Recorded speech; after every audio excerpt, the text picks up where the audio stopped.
gun club. I just connected the Shotkam to the computer and I'm downloading the videos to the computer, and I already downloaded the videos from the camera. Today I want to talk to you about international trap. I want to tell you why international trap looks so difficult, at least feels difficult for someone who is trying it for the first time. If you have ever been in the gun club shooting shotgun, most probably you have been shooting American trap, which is something to start with. They always say trap or American trap shooting is easy to learn and hard to master. Now, today, I don't want to get into the numbers, about the speed of the targets, angles of the targets, and things like that. I want to show you from a shooter's view why international trap feels so difficult to hit the targets for somebody who is starting to shoot international trap, or for somebody who is just trying it without proper training. So all the videos that I shot today were in 60 frames per second. Of course, Shotkam is shooting 100 frames per second. So I will get a good slow motion out of it. Let's see the actual difference between the two different shotgun disciplines.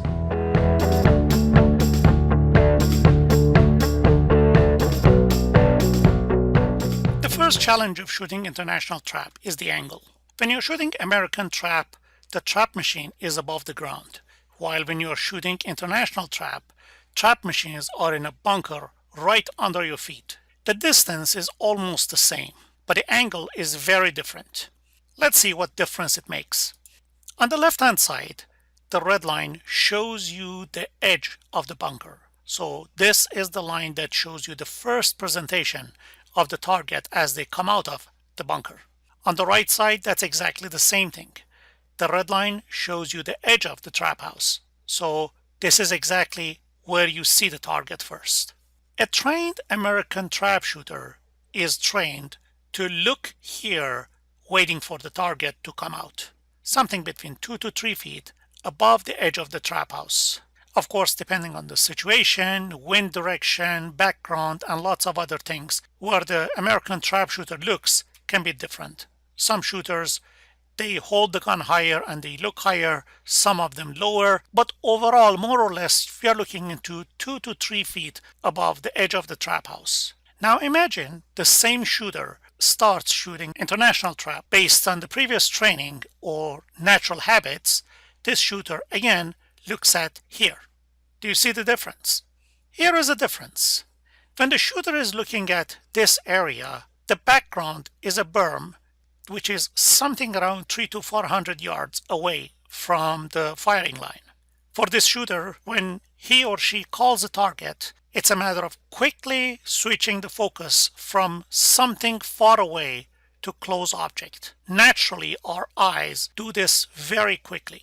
So shifting the focus from something far away to something close to us is very quick. While in international trap, the same shooter is looking at somewhere on the ground that is something around 20 to 25 yards. So when the targets fly out of this trap machine, the shooter should switch the focus quickly from something very close to something far away, which naturally our eyes is very slow doing that.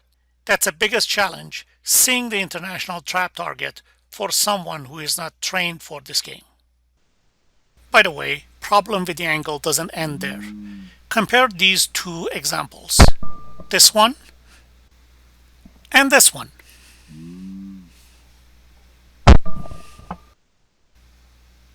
Let's look at it again. Target comes out. Bingo. Just look at the background. Clear sky. And that's just because of the angle. Now let's go back to the international trap. This is exactly when I fired the shot. Do you see the background? By the way, that was not the actual speed. Now let's see the real speed. And same shot from the different angle.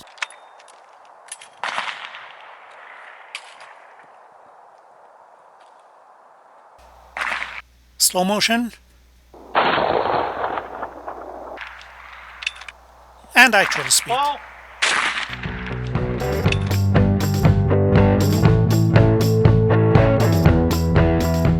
Microphones in international and American trap are different. They both release the target, but the one in international trap is there to freak you out a little bit. Let's see how. Let's take a look at this target. I really don't need that much of that video. I just want to capture in slow motion from the moment that I call pull till I see the target. And then I want to compare it with international trap.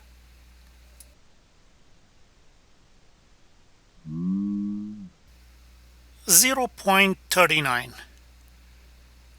So almost 0.4 of a second it takes from the moment that I start saying pull till the target is released.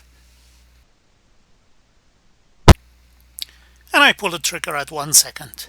Now let's go for international trap. .25. Compare it with .39. In fact, it comes out so quick that I cannot even finish saying pull. And if you're not used to it, it gives you the impression, why did the target come out before even I say pull?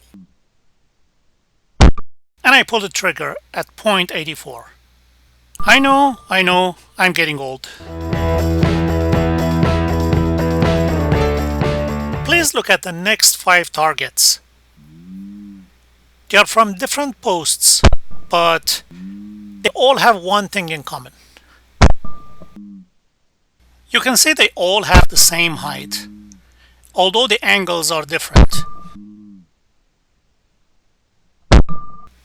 Now let's see how crazy it gets when we go to international trap. Hard left, very low. Right and high. Right and low. Straight and low. Left and high. I guess by now you get an idea of the variety of the targets. And this level of variety as of height and the angles to the left, right, is quite overwhelming for someone who is trying this for the first time.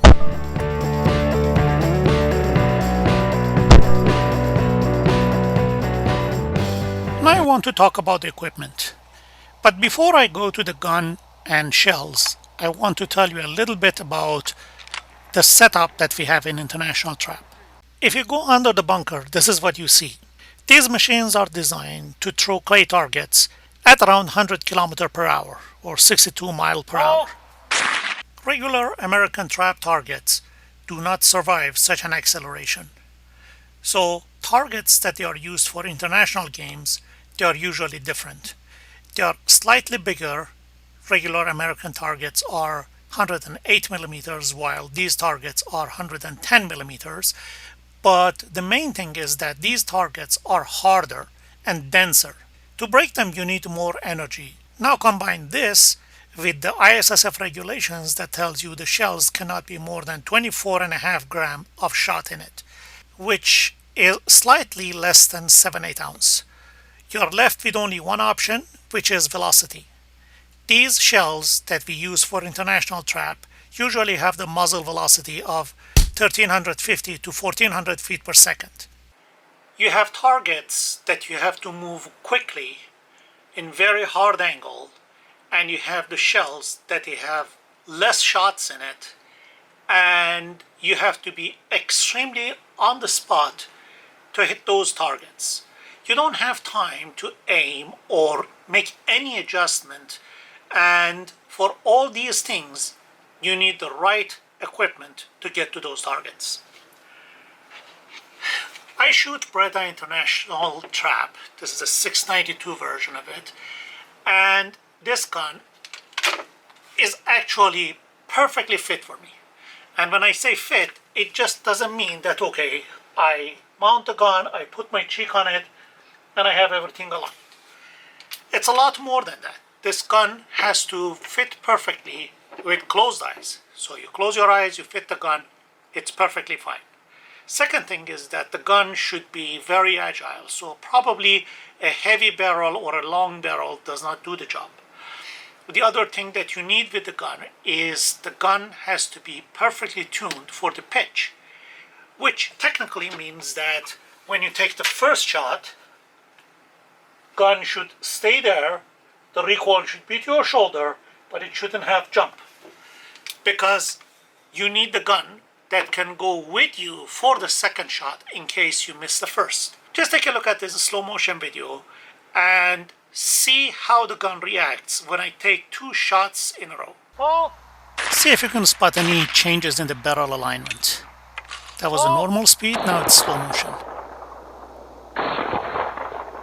See, the gun stays there, it doesn't move.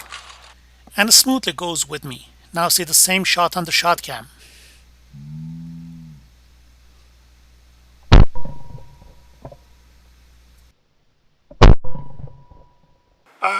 By the way, just to add Shotkam to this gun, I had to add more weight to the stock to keep the gun balance and making sure everything is in order.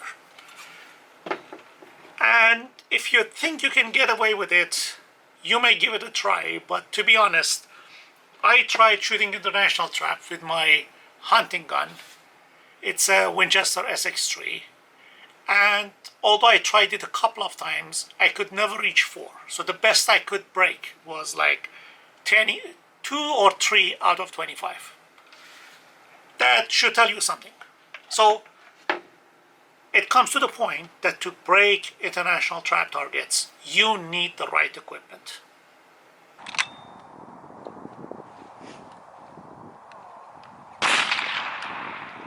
Ball.